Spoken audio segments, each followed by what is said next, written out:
নমস্কার বন্ধুরা, প্রতিমার রান্নাঘরে আপনাদের সবাইকে অনেক অনেক স্বাগত। আজকের আমি একটা নতুন রেসিপি নিয়ে হাজির হয়েছি, চিকেন মশলা কারি। তো পুরো ভিডিওটা স্কিপ না করে দেখার অনুরোধ রইল বন্ধুরা। আমার সাথে থাকো, দেখতে থাকো।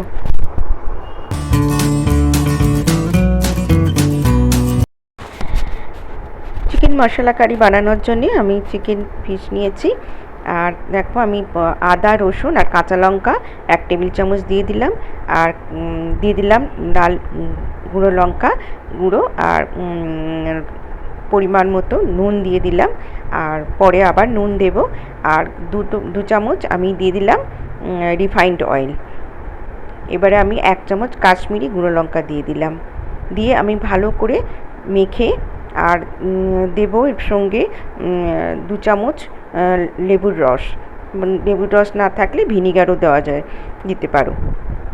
ভালো করে মাখিয়ে নিয়ে এবার আমি 30 মিনিট রেস্টে রেখে দেবো। এবার একটা গুঁড়ো মশলা তৈরি করে নেব। তার জন্য আমি কিছু গোটা মশলা নিয়েছি, ড্রাই রোস্ট করে নিচ্ছি। দেখো এখানে 1 চামচ জিরে, 1 চামচ ধনে, আর কিছুটা গোলমরিচ নিয়েছি গোটা, জয়িত্রী নিয়েছি আর নিয়েছি লবঙ্গ, 6টা লবঙ্গ, এলাচ 4টে এলাচ নিয়েছি, আর দালচিনি ভেজে গুঁড়ো করে নিলাম। এখানে দেখো আমি কড়াইতে স্কিপ করে গেছি কিছুটা, আমি কড়াইতে বেশ কিছুটা রিফাইন্ড অয়েল দিয়ে দিলাম। দিয়ে আমি 2টো বড় সাইজের পেঁয়াজ একটু হালকা করে ভেজে নিয়েছি। নিয়ে আমি দিয়ে দিলাম ম্যারিনেশন করা চিকেনটা দিয়ে দিলাম। দিয়ে এবার আমি 1 টেবিল চামচ পুদিনা পাতা কুচি দিয়ে দিলাম। আর দিয়ে দিলাম আদা, রসুন আর কাঁচা লঙ্কা পেস্ট। আমি কিছুটা আদা, রসুন, কাঁচা লঙ্কার পেস্ট চিকেনটাকে ম্যারিনেশনের সময় মাখিয়ে নিয়েছিলাম, আর কিছুটা আমি দিয়ে দিলাম। এবারে কিছু গুঁড়ো মশলা দিয়ে দিচ্ছি। হ্যাঁ, এখানে পুদিনা পাতা কুচি যদি না থাকে, পুদিনা পাতা যদি তোমাদের কাছে না থাকে, ধনে পাতা কুচিও দিতে পারো, বা কাসুরি মেথিও দিতে পারো। এখানে দেখো গুঁড়ো মশলার মধ্যে ধনে গুঁড়ো, জিরে গুঁড়ো আর হলুদ গুঁড়ো পরিমাণ মতো দিয়ে দিলাম। এবারে আমি কিছুটা নুন ম্যারিনেশনের সময় দিয়েছি চিকেনে, এবারে আর একটু দিয়ে দিলাম। দিয়ে ভালো করে চিকেনটা কষিয়ে নেব। আর ওদিকে যে ভেজে নিয়েছিলাম যে গোটা মশলা, সব গুঁড়ো করে নিয়েছি। চিকেনটা ভালো করে কষিয়ে নিতে হবে। খেতে দুর্দান্ত হয় বন্ধুরা, ভাত, রুটি, পরোটা, লুচি, ফ্রাইড রাইস, পোলাও সব কিছুর সাথে ভীষণ ভালো লাগবে খেতে। একবার হলেও বাড়িতে ট্রাই করে দেখো বন্ধুরা, এইভাবে একবার বানিয়ে খেয়ে দেখো। চিকেন তো অনেক রকমভাবেই বানিয়ে খাও, এইভাবে একবার বানিয়ে খেয়ে দেখো বন্ধুরা, ভীষণই ভালো লাগবে। এখানে দেখো একটা বড় টমেটো আমি পেস্ট নিয়েছি, দিয়ে দিলাম। আবারও ভালো করে আমি কষিয়ে নেব।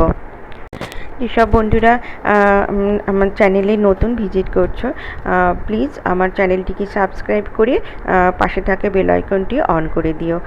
আর আমার যেসব বন্ধুরা ফেসবুক থেকে আজকের ভিডিওটি দেখছেন, প্লিজ আমার প্রোফাইলটিকে ফলো করে দেওয়ার অনুরোধ রইল।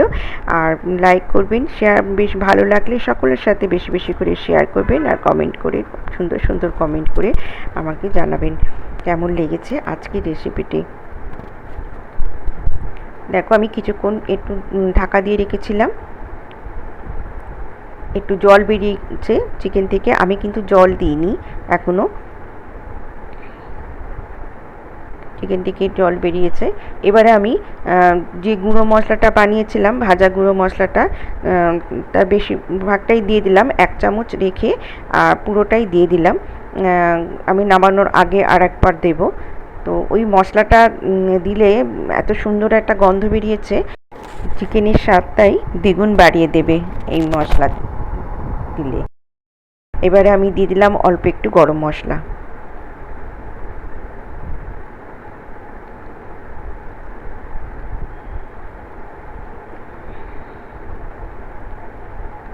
এখন নাড়তে নাড়তে জলটাও শুকিয়ে গেছে, বেশ তেল ছেড়ে এসেছে।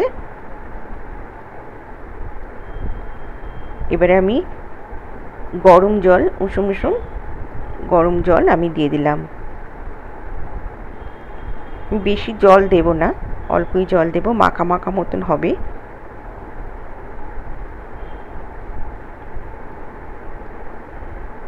দিয়ে আমি 7 মিনিট মতন মিডিয়াম টু লো ফ্লেমে আমি ঢাকা দিয়ে রেখে দেব। এবার আমি 2টো কাঁচা লঙ্কা দিয়ে দিলাম, দিয়ে আমি 7 মিনিট মিডিয়াম টু লো ফ্লেমে ঢাকা দিয়ে রাখলাম। এবার আমি দেখো 7 মিনিট পর চিকেনটা হয়ে গেছে। এবার আমি স্বাদে ব্যালেন্স আনার জন্য একটু চিনি দিয়ে দিলাম, 1 চামচ চিনি দিয়ে দিলাম। আমি বাকি যে গুঁড়ো মশলাটা রেখেছিলাম দিয়ে দিলাম। নামানোর আগে আর একবার ছড়িয়ে দিলাম গুঁড়ো মশলাটা, এতে টেস্ট দ্বিগুণ হবে। এবার আমি গ্যাসটা বন্ধ করে দিলাম, দিয়ে 5 মিনিট আমি স্ট্যান্ডিং টাইমে রেখে দিলাম। 5 মিনিট পরে দেখো বন্ধুরা কত সুন্দর লাগছে, রেডি হয়ে গেল আমার চিকেন মশলা কারি। আমি সার্ভিং বলে সার্ভ করে দেখাচ্ছি। খেতে হয়েছিল অসাধারণ। তোমরা অবশ্যই বাড়িতে একবার ট্রাই করো। তোমরা সবাই ভালো থেকো, সুস্থ থেকো। আবার আসবো নতুন কোনো রেসিপির সাথে।